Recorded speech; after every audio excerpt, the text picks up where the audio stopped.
that. Wrestle this and that. And Brother Reed with Brother Don want to wrestle this and that. Wrestle this and that.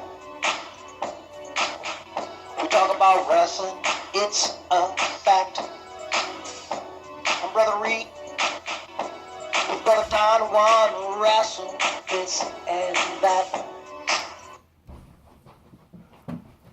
We're back with another edition of Wrestle This and That. I'm Brother Rick, and this is Brother Don Juan. And guys, like we talked about, busy week in the WWE.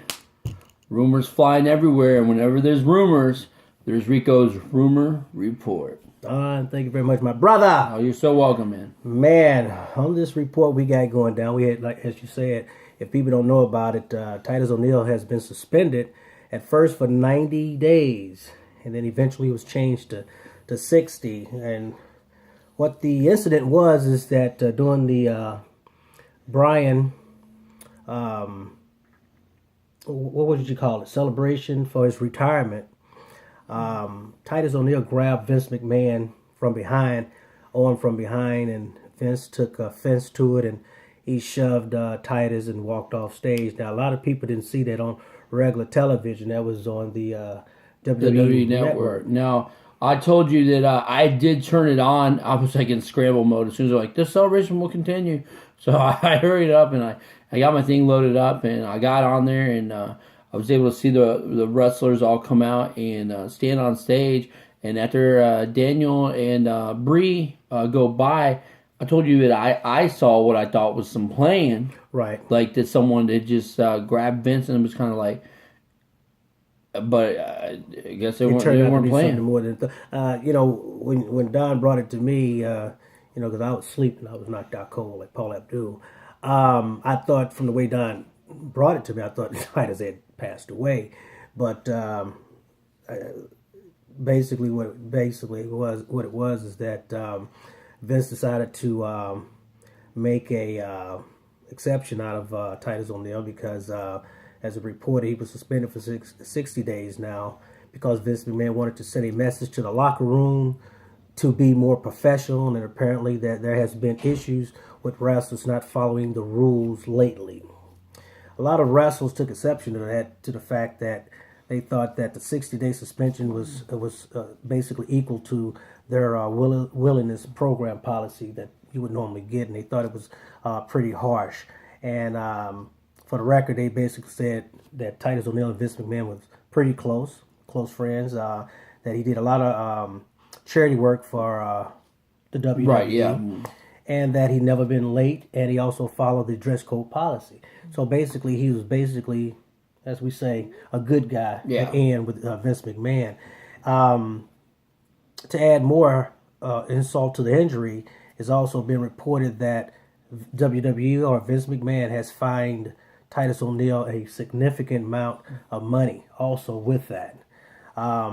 Titus' best friend, Batista, he tweeted that he gave Titus some advice, and he said, basically, quit the WWE. Let's hope not. Let's hope he don't do that. Let's just hopefully lighter heads prevail. Another thing is that you have an explanation by O'Neil, which I don't understand. They say this was by Titus O'Neil, but these are quotes from WWE. And they said Titus O'Neil reportedly told WWE management that he was trying to ensure that Stephanie McMahon walked off stage before Vince McMahon in adherence to ladies first. So basically he was trying to be a gentleman and say ladies first. I don't buy that. So he grabs him from behind and say, hey, Vince, Steph goes first. Aggressively. Right. I mean, I looked at over and over after you told me about it, Don, and it wasn't just a grab. It was such an aggressive grab that it spun him around. And Vincent took it as an aggressive grab because he shoved him. Right. So I think there's a little more to it than we think. But in my opinion, it was excessive for the fining, and I don't think this is the end of the story. Right. It keeps turning out to be a rough week for Vince McMahon and the WWE still because Vince McMahon lost in his WWE Network subscribers. It has slipped. They were 1.23 million viewers, and it dropped out to 1.22 million. Not only that, but the balls keep rolling because Vince McMahon's stock tremendously took a 10% drop right after that. And the bad thing about it is that if WWE or Vince McMahon would have kept this just undercover and made it happen undercover without everybody finding out about it, it wouldn't be as bad. But now the fans, the WWE universe, has got hold to it, and they've been all on social media and on Vince McMahon's social media calling him a racist. And that's not good publicity for the WWE, the network, anyone. Vince has been known from what, the statistics states, as he's been known for some, we all know some of the racist skits and stuff like that, but now you get a WWE universe in that you started, Vince, and sometimes I think that could come back and bite you also. And I just want to read 2 quotes from tweets about this, and then we can call it quits on Titus O'Neil. But a guy named Melvin Starr tweets, "If Titus O'Neil's suspension is true, then Vince is a moron. Anything to show off your arrogance and your authority. Guys does too much for the company, basically, to be treated that way." And I kind of agree with him. The last tweet was from a straight edge 550, and he adds, I haven't had to agree with anyone by Titus O'Neil being suspended for 90 days. And if that's true, which it is, then it's ridiculous. I mean, I don't think that type of suspension, me personally, fit the crime. But I think Vince was embarrassed. I think something went on before this. And this is what you got. Yeah, it does. 90 days does seem very harsh. And then it didn't take long at all to go to 60. I guess what we talked about to save him a spot at Wrestlemania because you need spots. I guess we just see how we'll see how it plays out. It's just it's strange parts that don't add up to me. Is they're quote unquote close. That they were like friends. Right. Well, so sometimes you have to know when to differentiate the two. So basically, that's the way I look at it. But yeah, I hope that we see Titus back even earlier. Not like I'm a huge Titus fan, but I just that's what was said or done or whatever, I don't see why you would suspend a guy 2 months. Well, money. Right, it is money. Well, we're gonna get into something lighter, and I got, like I said, we got a lot to go through or whatnot. Insider's report is that Vince McMahon and The Rock, or Stephanie McMahon and Ronda Rousey, they still want to have them involved in some type of capacity with WrestleMania 32 with the Triple H versus Roman Reigns. And of course, you just heard me give it away that is what's going to be at WrestleMania, and it's because this is just the rumors of what everybody else is saying. It could not be that. It's a possibility. Also, I'd love for them to flip the switch since everybody kind of like figured it out. I guess. I would go. But if they don't, kind of what I told you. I would say this: if it don't, either way it goes, if Roman stays on top, it's going to be a bad night for WrestleMania because people's not going to like it. They're going to boo. You're right. It's just my opinion. And you can have The Rock there, you can have Ronda Rousey there, you can have the Dinosaur there. It's just not going to work. Funkadactyls come back. Yeah, Funkadactyls, baby.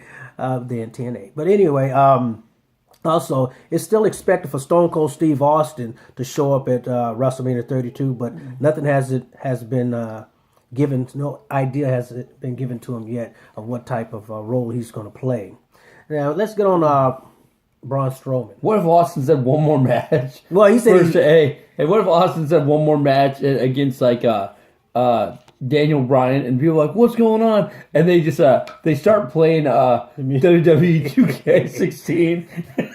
I would disconnect my WWE network. If I would love to something just see it, you know? And it also shows his face. Hey, yeah, Stone Cold said so. No, yeah, that would be hilarious. And like I said, I probably would disconnect it. Of course, you guys, everybody been screaming about Braun Strowman taking on Undertaker. That's not going to happen. They have scrapped that. And what Vince McMahon wants to do is that the current plans now for Braun Strowman is to win the Andre the Giant Memorial Battle Royal at WrestleMania. And from that to go on to a big push as being a top monster, taking Kane's spot. So we can burn them. There's going to be Andre the Giant? Yes. Okay. All right, guys. There you go, Andre the Giant. Hopefully this one's good enough to actually make the pay-per-view, not before the pay-per-view. Yeah, not before the I missed pay-per-view. it last time. Well, with everybody being gone, it has to be on a pay-per-view now because there's nobody hardly going to be there. The other thing is they want him to feud with Roman Reigns, and then for SummerSlam have him take on Brock Lesnar. Okay. Now, if that pans out that way, it's going to be good. But I'm just telling you what basically they're saying. It will be good to hold off something like that. Tell SummerSlam As a big match. to give him more time in the ring. Because right now, all he does is throw super clotheslines and then put a move on that makes everybody else pass out, but Chris Jericho doesn't. I want to say something about that. I Go said ahead. the same thing. But from what I'm told, he is not green. He is good, and Vince is just holding him back until WrestleMania. Okay, good They deal. said he knows moves, and they say he got everything under par. So we shall see. We shall see. Another thing, since Strowman is out against The Undertaker, one former Intercontinental Champion has been pitching to face The Undertaker, and that has been Kevin Owens. Whoa, okay. But, unfortunately, WWE has shot the idea down, and right now that Undertaker don't have no one to face as of yet. I think Owens would be a good battle for him since he's a young guy and you want to push this guy as being a bad guy. But if he's not going to wrestle and Strowman's not going to wrestle him, who's going to wrestle him? We don't know. It better be something good. WrestleMania 32 hangs on it, trust me. There is, and hopefully this week, Don, there should be Big Show and Kane and Ryback versus the Wyatt family at Fastlane. And I think maybe Monday night they're going to announce that. Okay. That's what they're saying. Okay, you remember Crime Time. I'm not going to lie to you, that doesn't interest me at all, but go ahead. Well, it interests me seeing Ryback get beat again. Well, I guess Strowman and Big Show and Showdown will be all right. But all right, so I do remember Crime Time. Good tag team. Well, Crime Time. Hey, what's going on? Your boss is attempting to reach you on your cellular device. We're being attacked by somebody's boss. Is attempting to reach you on your cellular device. You know what? Your boss is my boss. Hey, listen, man. They trying to work me to death, and that's not going to happen. But Your boss is attempting we can let to that reach you play on your out. cellular Because, device. hey, There it is. Play it out. that's Rico's rumor report. Boss was trying to get him. Okay, they have been lobbying, and its interest is coming back to the Real WWE. quick, I work tonight. If they want you to work tonight, we can just hang out. Yeah, well, I am hanging out with you Saturday night. Saturday morning. night, okay, that'll Sunday work. morning. Yeah, Yeah, they ain't give me the night. I got I to hear rest. you. I got to rest. You gotta man. just get some rest. I got a family. But basically, they are lobbying, also trying to get back into the WWE. But WWE says they have no interest. No, I'm reading it. I'm reading it as you Not- write it. no interest in the whatsoever. Crime Time. But we have good news. The good news is that Rey Mysterio, ladies and gentlemen, may be returning to the WWE. When that may be, they don't know, but it seemed like his contract with Lucha Underground is falling through. Can I ask you a question? Do you watch Lucha Underground? I have seen some of the matches, and it seemed like a horror show to me because everybody got masks on and they look like monsters and stuff. But the wrestling is fantastic. Okay. They're more, as it says, luchador. They bouncing all over the ring like clowns and stuff, man. But it's good. Okay. It's just, and Vince McMahon has been talking to Lucha Underground also. Okay. So I don't know what they're going to have planned, but I say in the future, look for Rey Mysterio to return with a lighter schedule. All right. And ladies and gentlemen, that is it for Reco'S Rumor Report. Stay tuned for my next report. It may be more juicier than this. This one was a good one, man. I enjoyed this one very much. The thing is that we don't know what actually happened. We saw what happened, but we don't know what triggered this between Vince McMahon and Titus O'Neil. And I just think this is going to, as the week progresses, it's going to just totally blow up and maybe blow out of proportion of what really caused it. Right now, I think Titus don't want any more heat. I think he wants his job, and it's a possibility he may not open up his mouth about anything else that's going to hinder him being in the WWE. So until then, next week, I'm Brother Reed. I'm Brother Don Juan. And guess what's next? I know, but you can tell them. What do Don think? What do I think? We got a good question for Don, and we'll talk to you guys later. All right, later, guys.